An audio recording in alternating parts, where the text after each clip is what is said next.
Hello, welcome back to another Pressy HD video. Today we have episode 18, I believe, don't quote me on that though, of Everton career mode. We start the day off against Leicester City. We sit in second, Leicester City just outside the relegation zone, sitting in 17th. We have history with Leicester City. The first game in many years that they played in the Premier League was, of course, against Everton. And in this career mode, we lost 1-0. It wasn't the best start to the league campaign, of course. But Lukaku early on does want to sort of amend and really give payback and revenge to what happened last time out. But it doesn't start well. Nick Powell, the Manchester United loanee, does actually score for Leicester. So we are 1-0 down here at Goodison Park, and it's just as bad as what happened last time. Esteban Cambiasso set up the chance. It was a beautiful bit of technique to lob the pass over to Nick Powell, and now he levels out his tally at 5 goals in the Premier League. But Marashi, he drives it and taps it towards Lukaku. Lukaku picks out Atsu. Atsu looks for the ball into the middle. Miralash is there. Miralash meets it and hits home. What a goal by him. He accelerated into the middle, hit the 6-yard box at speed and power, and eventually he did hit home, beating Kasper Schmeichel and beating the defender also. The defender did show a lot of courage with a risky diving header to try and escape the ball away, but in the end, Miralash was the man to come out on top. Lukaku here does hold up the ball a bit, has a bit of an opening, he shoots, it's out for a corner kick and an opportunity just before half time to go 2-1 up. Wes Morgan is in the middle for Leicester, but Everton here, we put the ball in. Klein's in the middle. It's a bit of a scramble. Miralash beats everybody to it. And the man who plays so well in every game that he scores, surprisingly though, scores both goals here. Like every game that he plays, he plays well. But you really don't expect him to score.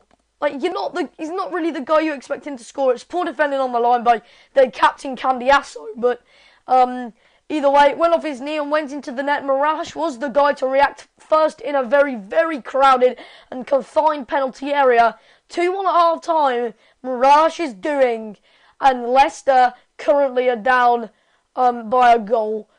But Stones did get a bit of an opportunity. It did go out for a goal kick in the end, though. Miralash does show a great bit of forward pressure, though. Lukaku this time, he gets the opportunity here. It was a well-driven shot with the outside of his boot. Didn't quite nestle in the top corner, though.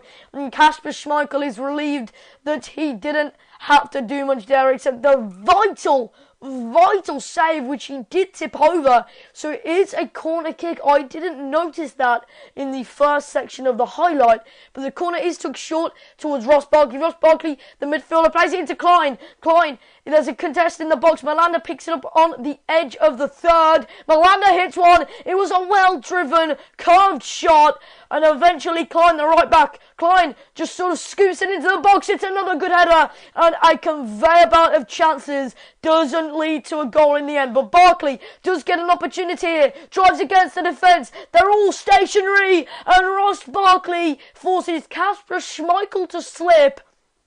And the goal is a great solo effort by him. It was superb. His pace and agility shown to get around his men. He rounded and scooped past every single player in his way. There was nothing stopping the young English midfielder. And that is a great way to make the game 3-1. But as the ball is just randomly hit, Barkley ends up smashing the post. But Campbell here, he does cut back. Barkley's there. It's into Lukaku. Lukaku with the reverse shot. It was more of a pass into the corner of the net, and Lukaku asks where the Leicester fans are, because Kasper Schmeichel is beaten for the 4th time today, and their very poor start against Leicester is amended very well. All defenders beaten, Lukaku with too much space to get the shot away, and it is 4-1. But Message here just sort of hits it in hope that it finds Lukaku. It was a scramble clear, but Lukaku has it now. He lets one fly, and that is just unbelievable. What an effort from the Belgian striker, Romelu Lukaku. That is a magical goal, and there is no other way to celebrate it than flipping and turning about. But Lukaku just went for it. He had an ambitious effort. He was on the edge of the corner of the box, just hit the ball, and it beats Schmeichel for the 5th time today. It was a great pile drive. That technique to beat Schmeichel, to beat the defenders, didn't have much else on, and he took it very well. Besiktas was the man who assisted, of course, with the just sort of wayward, what would you call it, just a sort of heat, just sort of hoped for the best. But Everton here do play Besiktas now, coming off a great win at Goodison Park against Leicester, a well-deserved win as well. We do play a Besiktas side who we drew 1-1 with in the previous episode. The save is made though by the Besiktas keeper, who does keep out Everton, and we do draw the corner.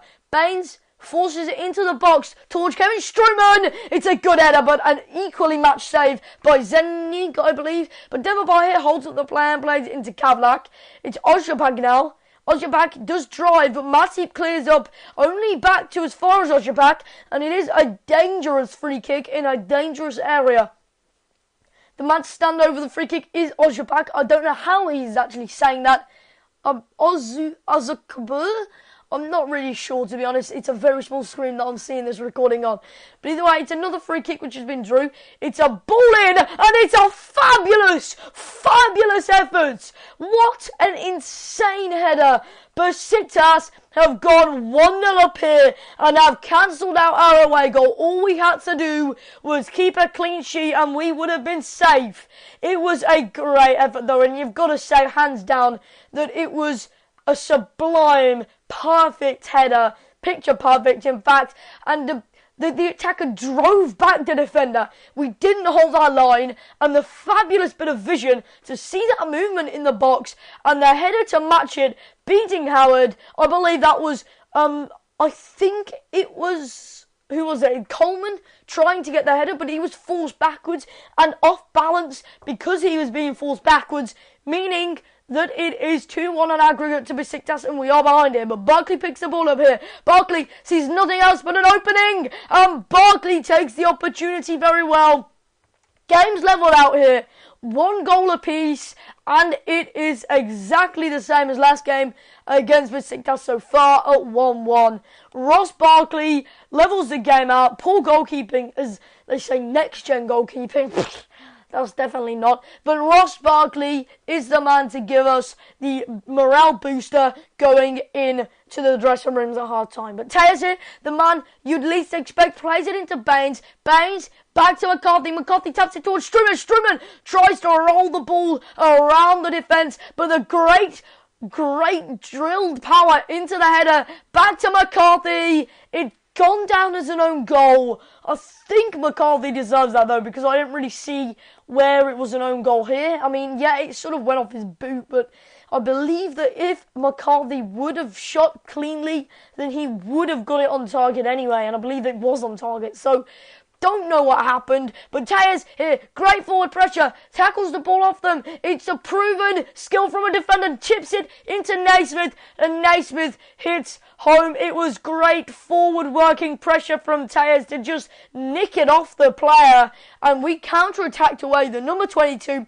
sweated it over to Naismith, who had only just come on as a substitute. And I just wanted to say, yes, I'm all hands up to, I mean, for keepers to dive even if it's too late. But that was ridiculous from that keeper. You can't have that in next-gen FIFA, and that's just the problems that they've got. But Tejas, with a bit of a wayward and hopeful Naismith pass, Naismith did get the opportunity to make it 4-1 there, but not much made of it in the end. It was just a hit and hope by Tejas, but as the ball is played in, one of the most dangerous places you could play it to, especially with Jean Matip, the centre-back. This did come from a corner, by the way, and Naismith just whips out the violin in front of the thrower, who messed it all up. What a dangerous throw that is to play. It's just ridiculous. Why would you do that? Seriously. This is a world-class computer as well. The CPU is on world-class. And Naismith beautifully and perfectly lobs it over the keeper, doubles up his goal tally, and that is the end of the game. I do thank you for watching. If you did enjoy, make sure you smash that like button down below for more career mode and Ultimate Team FIFA 15 content. Like I said, if you want to support the channel, make sure you comment down below for any suggestions for even the summer transfer window now, because we are getting close. And I will see you next time.